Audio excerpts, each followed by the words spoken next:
Exponential function. तो सबसे first में आपको ये जानना है कि एक्सपोनेंशियल फंक्शन जो है वो क्या होता है। देखिए F x equal to A to the power X, यदि इस प्रकार की कोई भी फंक्शन होते हैं उसको एक्सपोनेंशियल फंक्शन बोलते हैं। मतलब F x equal to A to the power x.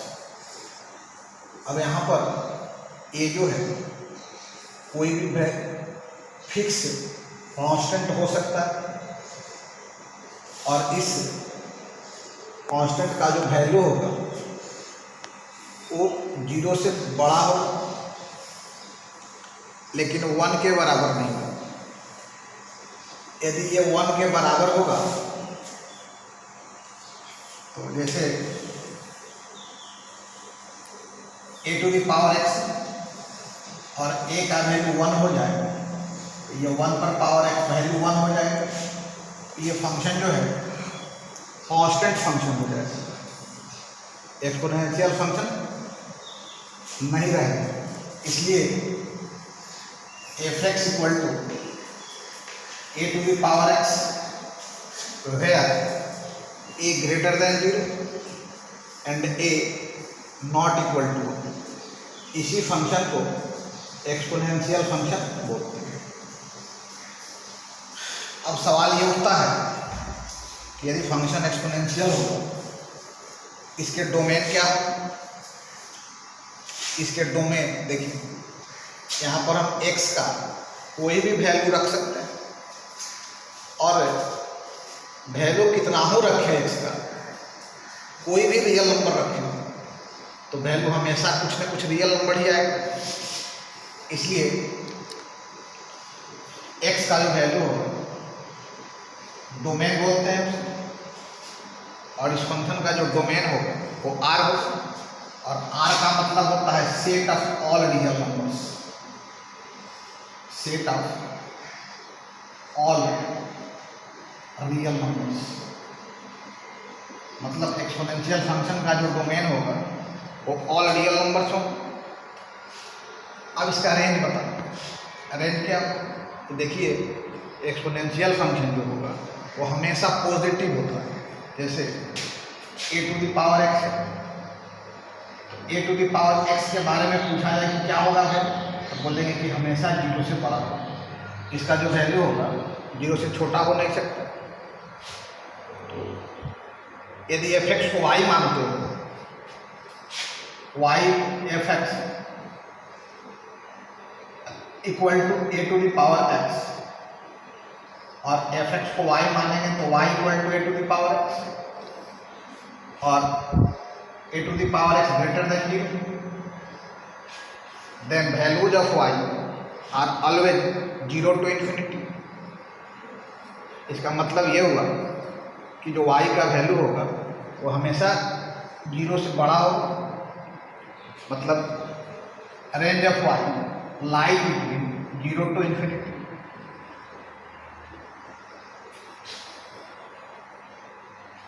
यहां से दो बातें उभर करके सामने आती हैं। लिखा हुआ है कि ए का वैल्यू 0 से बड़ा हो, a greater than 0 and a not equal to. तो यहाँ से दो बातें सामने आएगी। एक तो आएगी कि ए का जो वैल्यू होगा, values of A lie between 0 to 1 and values of lie between 1 to infinity।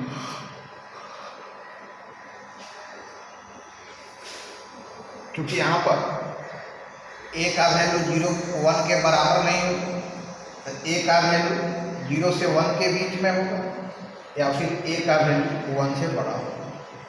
मतलब यहाँ पर दो बातें आएंगी। एक तो होगा कि ए का वैल्यू 0 से 1 के बीच में होगा, दूसरा होगा ए का वैल्यू 1 से इन्फिनिटी के बीच। तो हमें इसका ग्राफ खींचना है क्योंकि डोमेन और रेंज तो हमें हर स्थिति में ए का वैल्यू चाहे कुछ भी रहे, डोमेन हमेशा आर होगा, रेंज हमेशा 0 टू इन्फिनिटी होगा। लेकिन चूंकि केस दो बन रहा है, इसलिए जब हम भी इसका जब ग्राफ लिखेंगे तो दोनों स्थिति में अलग अलग ग्राफ है। जैसे f x equal to A to the power x, a का वैल्यू 0 से 1 के बीच में, एफ एक्स को वाई माने तो Y equal to A to the power x. अब यहाँ पर आप ध्यान से देखेंगे कि यदि ए का वैल्यू 0 और 1 के बीच में होगा तो एक से यदि इंक्रीज करेगा तो वाई डिक्रीज करेगा। यहाँ पर थोड़ा सा ध्यान से देख लें। जैसे हम लेते हैं y equal to 1/2 power X, हम लोगों ने ए का वैल्यू 0 से 1 के बीच वाला लिया है, तो ये जो हमने 1/2 रखा 0 to 1 के बीच में। अब आप देखें कि जैसे जैसे हम x का वैल्यू बढ़ाते हैं, x का वैल्यू 1 रखते हैं, तो y equal to 1/2 power 1/2। If x equal to 2 then y equal to 1/2 power 2, value 1/4। तो फर्स्ट में हमने x का वैल्यू 1 लिया तो y का वैल्यू 1/2 आएगा। हमने x का वैल्यू 2 रखा, y का वैल्यू 1/4 हो गया। मतलब जैसे जैसे हम x का वैल्यू बढ़ाएंगे y का वैल्यू घटता जाएगा, मतलब x इंक्रीज करेगा y डिक्रीज करेगा। और ये जो ग्राफ है, क्योंकि y का वैल्यू हमेशा रेंज हमेशा इसका 0 से बड़ा होगा, तो ये देखिए ये x एक्सिस, इसका जब भी ग्राफ आप खींचोगे तो x एक्सिस के नीचे ये ग्राफ नहीं आएगा। x एक्सिस के नीचे आएगा तो y का वैल्यू निगेटिव हो जाएगा। तो हमेशा ये ग्राफ देखिए, ये जो ग्राफ आप देख रहे हो, जैसे जैसे x का वैल्यू बढ़ रहा है वैसे वैसे y का वैल्यू घट रहा है। मतलब ये जो फंक्शन है वो डिक्रीजिंग फंक्शन है कि x इंक्रीज करेगा तो y डिक्रीज करेगा। और जैसे ही ये ग्राफ y एक्सिस पर आएगा तो y एक्सिस पर तो x का वैल्यू होता है 0। यदि हम x का वैल्यू 0 रखें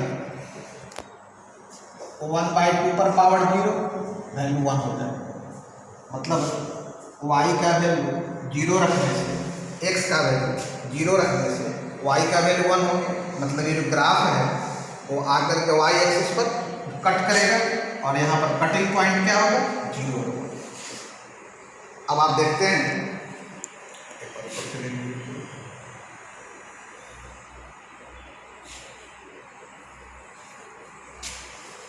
सेकंड कि F x equal to A to the power x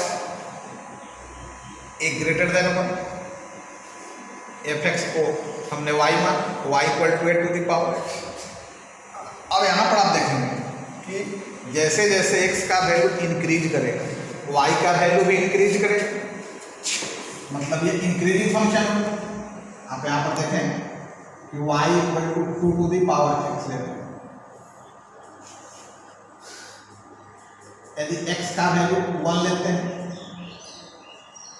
y equal to 2 to the power 1 2 हो जाएगा। यदि x का वैल्यू 2 लेते हैं y का वैल्यू 2 टू द पावर 2 4 हो जाएगा। मतलब जैसे जैसे x का वैल्यू बढ़ाएंगे वैसे वैसे y का वैल्यू इंक्रीज करते जाएगा। तो यहाँ पर देखिए ये ग्राफ ऐसे बना और जैसे ही ये आकर के y एक्सिस पर आया, y एक्सिस पर x का वैल्यू होगा 0 और x का वैल्यू यदि हम यहाँ पर 0 रखते हैं तो 2 टू द पावर 0 y का वैल्यू 1 हो जाएगा। मतलब ये जो ग्राफ होगा 0 1 पर भी कट करेगा। तो ये फंक्शन हो गया एक्सपोनेंशियल फंक्शन। तो इसमें आपको दिमाग में बैठा करके रखना है कि फंक्शन एक्सपोनेंशियल होगा, उसका डोमेन R होगा और रेंज उसका 0 to ∞। अब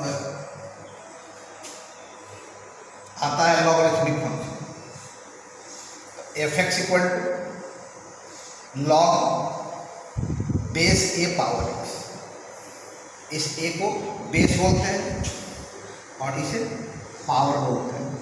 तो लॉग का बेस जो है ए है, पावर उसका एक्स है। A greater than 0, a not equal to और एक्स ग्रेटर देन, मतलब लॉग डिफाइन होगा जब लॉग का बेस और लॉग का पावर दोनों 0 से बड़ा होगा, लेकिन बेस का वैल्यू 1 के बराबर नहीं। तो यहाँ से भी आएगा 2 केस। फर्स्ट में आएगा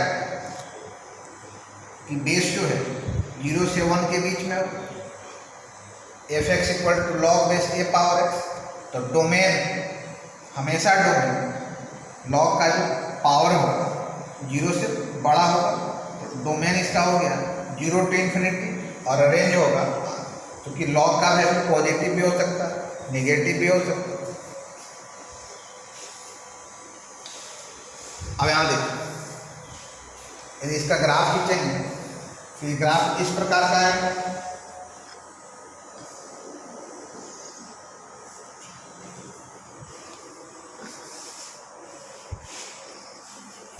सेकंड में ए का वैल्यू 1 to इन्फिनिटी होगा, तो f x equal to log base a power x होगा। इसका भी डोमेन ये होगा और रेंज आर होगा, और इसका ग्राफ उलट जाएगा। ग्राफ इस प्रकार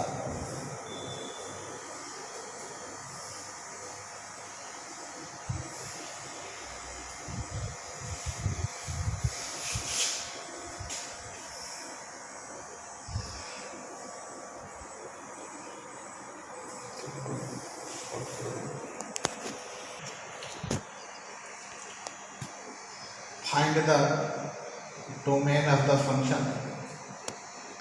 यहाँ पर कुछ फंक्शन लिखा हुआ और इस फंक्शन का डोमेन, जैसे फर्स्ट सवाल है कि F x equal to log base two power x, f x equal to log base two power x minus 1, इस फंक्शन का डोमेन बताना। तो यहाँ पर देखेंगे कि यहाँ पर जो फंक्शन का बेस जो है वो तो 2 है, मतलब कोई भी लॉग का डोमेन बताना हो तो सबसे फर्स्ट में हम उसके बेस और उसके पावर को देते हैं। क्योंकि लॉग का बेस भी 0 से बड़ा होता है और लॉग का पावर भी 0 से बड़ा होता है। लॉग का बेस जो होगा वो 0 से बड़ा तो होगा, लेकिन 1 के बराबर नहीं हो सकता है। लेकिन यहाँ पर जो लॉग का बेस लिखा हुआ है वो तो लॉग का बेस 2 है, मतलब ये ऑलरेडी आपके इंटरवल में है। लॉग के जो भी इंटरवल है बेस का उसमें है। इस बेस को हमें देखना नहीं है, हमें देखना किसको है, लॉग के पावर को देखना है। तो यहाँ पे पावर जो है वो x माइनस 1 है, तो लॉग का जो पावर होगा मतलब x माइनस 1 जो होगा वो 0 से बड़ा होगा। तो x minus 1 greater than 0, x greater than मतलब x का जो वैल्यू होगा वो 1 से बड़ा होगा। साइन स्क्रीन पर इसको रखेंगे रियल नंबर लाइन पर, तो माइनस इन्फिनिटी प्लस इन्फिनिटी। अब आप इसे देखेंगे तो यहाँ पर लिखा हुआ है कि x का जो वैल्यू होगा वो 1 से बड़ा होगा, मतलब ये इस इंटरवल में, मतलब x का वैल्यू 1 से बड़ा होगा, इन्फिनिटी से छोटा होगा। और ये दोनों ओपन इंटरवल का साइन है, open interval 1 to infinity clear है। डोमेन इस मतलब ये डोमेन निकालने का तरीका है। अब सेकंड नंबर सवाल देखें कि log base 3 root x minus, मतलब log base 3 root x minus. अब यहाँ पर 2 चीज़ लगे, एक तो फर्स्ट में ये रूट वाला लगेगा। तो रूट वाला का रूल होता है कि रूट के अंदर में कोई भी नंबर होगा या कोई भी फंक्शन होगा उसका वैल्यू जो है वो ग्रेटर देन इक्वल टू 0। तो यहाँ पर रूट के अंदर में x माइनस 1 है, तो x minus 1 greater than equal to 0 हो जाएगा। और सेकंड है लॉग का बेस 3 है और पावर में रूट x माइनस 1 है, तो root x minus 1 greater than 0 हो जाएगा। अब आप दोनों का कॉमन सॉल्यूशन निकालेंगे ए और बी का। तो from a x minus one greater than equal to 0, x greater than equal to, और b लिखा हुआ है कि root x minus one greater than, दोनों साइड में स्क्वायरिंग करेंगे तो x minus one greater than 0, x greater than. अब यहाँ से a और b, यहाँ पर लिखा हुआ है कि x greater than equal to, यहाँ लिखा है x ग्रेटर देन 1। अब दोनों से कॉमन क्या निकलेगा, तो x का वैल्यू 1 से बड़ा हो, तो डोमेन हो गया इसका x ग्रेटर देन 1, मतलब 1 टू इन्फिनिटी। और थर्ड नंबर सवाल है कि F x equal to 1 by log base 2 power x. अब यहाँ पर लॉग जो है वो डिनोमिनेटर में है, तो देखिए फिर से एक बार यहाँ पर भी दो रूल लगेगा। एक लगेगा कि लॉग डिफाइन हो तो लॉग का बेस 2 है, पावर x है, तो x ग्रेटर देन 0। और सेकंड में क्या होगा, तो लॉग का जो डिनोमिनेटर होगा वो 0 के बराबर नहीं है, तो x ग्रेटर देन 0, और सेकंड में ही आए। तो जब log base 2 power x not equal to 0, therefore x not equal to 2 to the power 0, और 2 टू द पावर 0 का वैल्यू 1, मतलब x का वैल्यू 1 के बराबर नहीं होगा। तो यहाँ से क्या हो गया कि x का वैल्यू 0 से बड़ा होगा और x का वैल्यू 1 के बराबर नहीं होगा, मतलब इसका जो डोमेन आएगा वो 0 से 1 के बीच में होगा, फिर 1 से इन्फिनिटी के बीच में होगा, मतलब x का वैल्यू 0 टू 1 और 1 टू इन्फिनिटी, और ये इसका डोमेन होगा।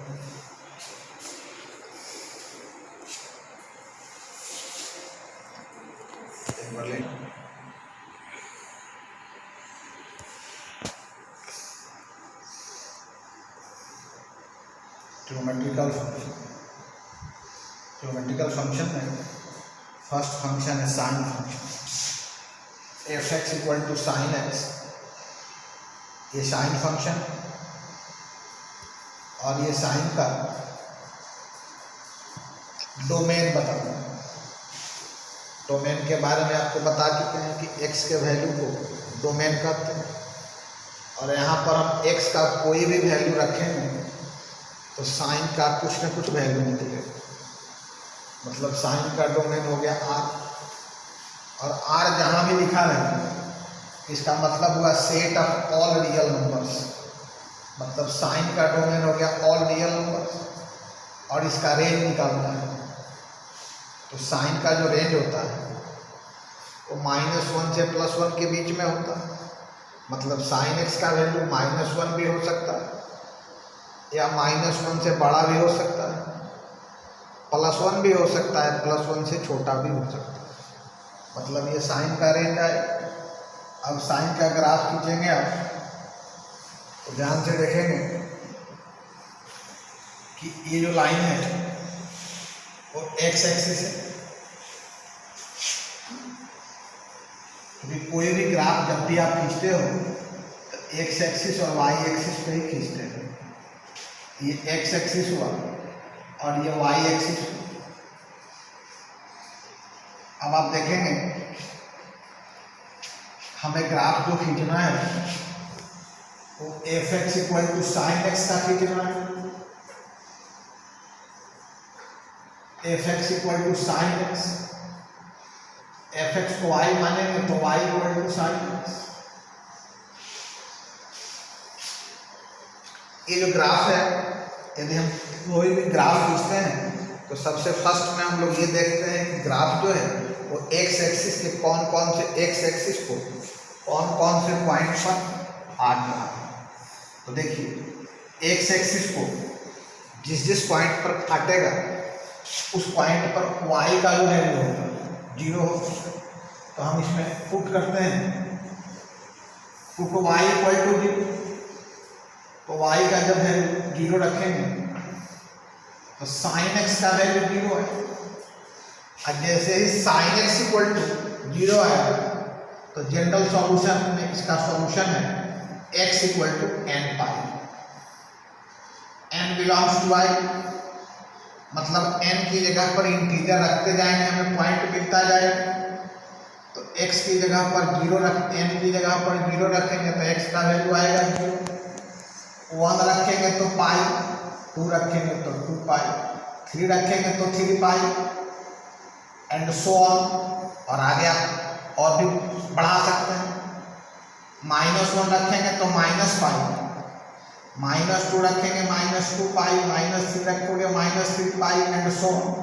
मतलब ये जो साइन है वो एक्स एक्सिस को ओरिजिन पर कट करेगा, 0 0। दूसरा पाई 0, तीसरा 2 पाई 0, चौथा -पाई 0, -2 पाई 0। मतलब इस पॉइंट पर ग्राफ काटा। अब देखना है कि ये जो ग्राफ है वाई एक्सिस को कौन कौन से पॉइंट पर काट रहा है। तो वाई एक्सिस को कौन कौन से पॉइंट पर काट रहा है, तो वाई एक्सिस को जिस पॉइंट पर काटेगा उस पर x का वैल्यू होगा 0। यदि हम इसमें x = 0 रखते हैं, y = sin x, x = 0, तो sin 0 वैल्यू 0। मतलब ये जो sin x का ग्राफ है वो x एक्सिस को तो इनफाइनाइट पॉइंट पर कट करेगा, लेकिन y एक्सिस को सिर्फ एक पॉइंट पर कट करेगा। और वो पॉइंट कौन सा होगा, तो और इस प्रकार आप जब ग्राफ खींचेंगे तो ये ग्राफ आएगा, ये साइन का ग्राफ है। अब आप ध्यान रखिएगा कि साइन का जो मैक्सिमम वैल्यू होगा वो 1 होगा। तो मैक्सिमम वैल्यू साइन का π/2 पर होगा, क्योंकि साइन का जब वैल्यू 1 होगा तो x का वैल्यू 90 डिग्री होगा। मतलब x जो होगा π/2 पर मैक्सिमम होगा। तो ये पॉइंट हो गया 0 और π/2 और 0।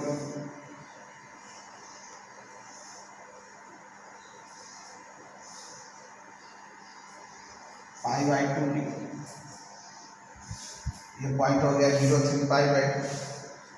ये साइन होगा। अब आप देखिए एक बात और आप यहाँ पर समझ लें, ये जो ग्राफ है, इस ग्राफ को आप जब देखेंगे तो कुछ इंटरवल के बाद ये ग्राफ का नेचर जो है वो रिपीट कर रहा है। जैसे यहाँ देखिए 0 से पाई, पाई से 2 पाई, मतलब यहाँ से लेकर 0 से लेकर के और 2 पाई तक ये जो ग्राफ है, ये ग्राफ का जो नेचर है और 2 पाई इंटरवल के बाद रिपीट कर रहा है। मतलब साइन फंक्शन जो है वो एक पीरियोडिक फंक्शन हो और उसका पीरियड 2 पाई हो। अब दूसरा फंक्शन है cos function, f(x) = cos x। इसके डोमेन भी R होंगे, साइन का डोमेन, कॉस का डोमेन, दोनों डोमेन सेम होता। अब दोनों का रेंज भी सेम होता। मतलब cos x का जो वैल्यू होगा वो भी -1 से +1 के बीच में। cos का मिनिमम वैल्यू -1 होगा, मैक्सिमम वैल्यू +1 होगा। इसका जब ग्राफ आप खींचोगे तो फिर से वही रूल अप्लाई करना होगा कि f(x) =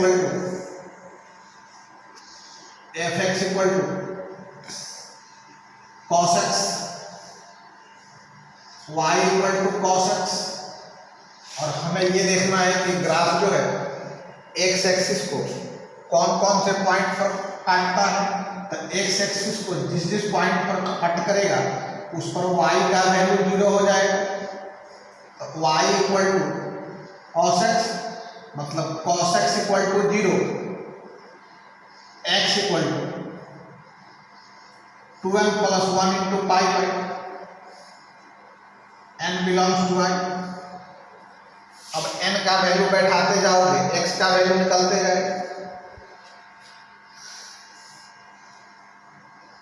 n का वैल्यू 0 रखेंगे तो ये ग्राफ जो है x एक्सिस को π/2 पर कट करेगा। तो x का वैल्यू π/2, y का वैल्यू 0, x का n का वैल्यू 1 रखेंगे तो ये आएगा 3π/2 0।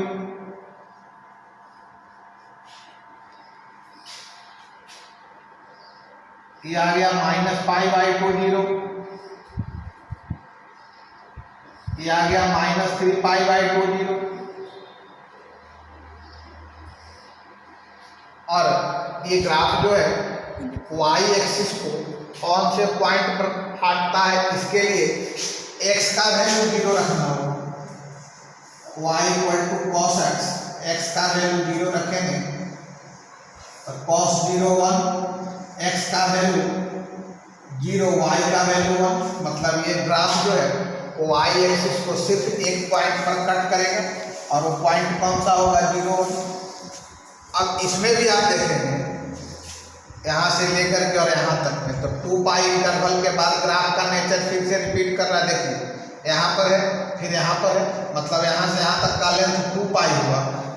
मतलब ये भी ग्राफ 2π पर रिपीट करेगा। cos x ये पीरियोडिक फंक्शन विच पीरियड 2π।